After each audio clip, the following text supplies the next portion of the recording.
তুমি কে আমি কে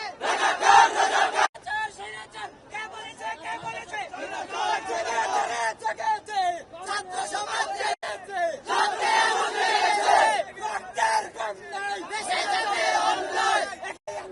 বন্ধ করা যাবে না।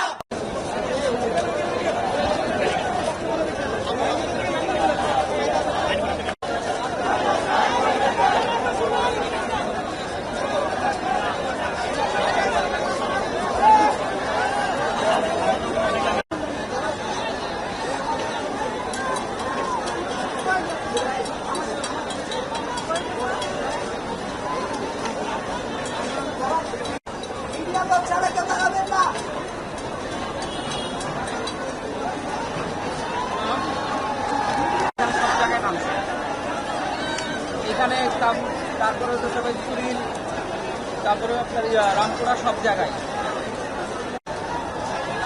ভাই ওদিকে ভাই যাওয়া হয়।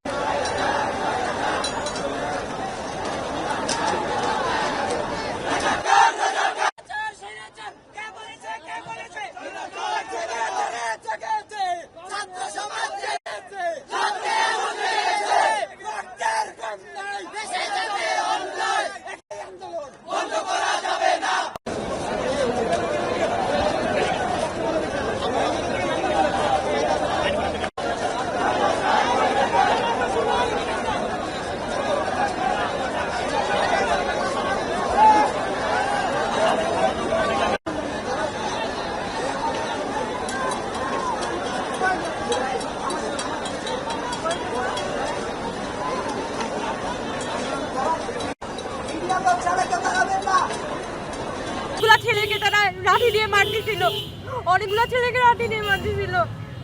পরে আমরা ঢাকা মেডিকেলে চলে আসছি ওখান থেকে। ওরা ইচ্ছা হলো আমি ব্রিটিশ কাউন্সিলে ওখানে লাঠি দিয়ে আমাকে চারবার থেকে ঘিরে রাখছে। আমি হাত জোর করে বলতে পারি আমরা চাই না দেন, আমি মরে যাবো। অনেক খারাপ গালাগালি করে বলছে, আমি তোর টক শো দেখছি, তুই যে কি বলছিস আমি দেখছি। ওরা কারা হামলা করেছে আপনাদের উপর? আমি তো দেখছি ছোট ছোট বাচ্চা, 5 বছরের বাচ্চা খুব খারাপ গালি দিয়ে বলছে এই ওরা তো পালাই যাচ্ছে। তখন পিছন থেকে কতগুলো ছাত্রলীগের ছেলে বলতেছে যে এই তোরা পালাইতে দিছিস কেন এইভাবে করে বলতেছিল। পরে টোকাইকে আমাদের সামনে ধরছে, একটা ছেলেকে ধরে বলছে ও ছিনতাই করছিল। আমাদের সামনে কতগুলো ছেলে ধরে বলছে তুই কোথা থেকে আসছিস, ও বলতেছে ভাই আমি এখান থেকে, নানান কিছু বলতেছে। আমরা তো এগুলো দেখছি, ওই ছোট ছোট বাচ্চা আমাদের উপর হামলা চালাচ্ছে ইট পাথর দিয়ে। আমার পাশে একটা ছেলে, আমি জানি না, আমি খুব খারাপ অবস্থা দেখছি ভাই। আমার সামনে একটা ছেলেকে ইট দিয়ে ও পড়ে গেছে। আমি ওর উপর থেকে হোঁচট খেয়ে আমি আবার দৌড় দিছি। ওই ছেলেটাকে যে আমি তুলে ধরবো, আমার ওই অবস্থা নাই। পাইলে ওরা পিটাই মারি ফেলতো, এরকম অবস্থা ওখানে। আপনি যেহেতু সমন্বয়কারী একজন, আহত কি পরিমাণ হয়েছে আমি জানি না, আমাকে ওই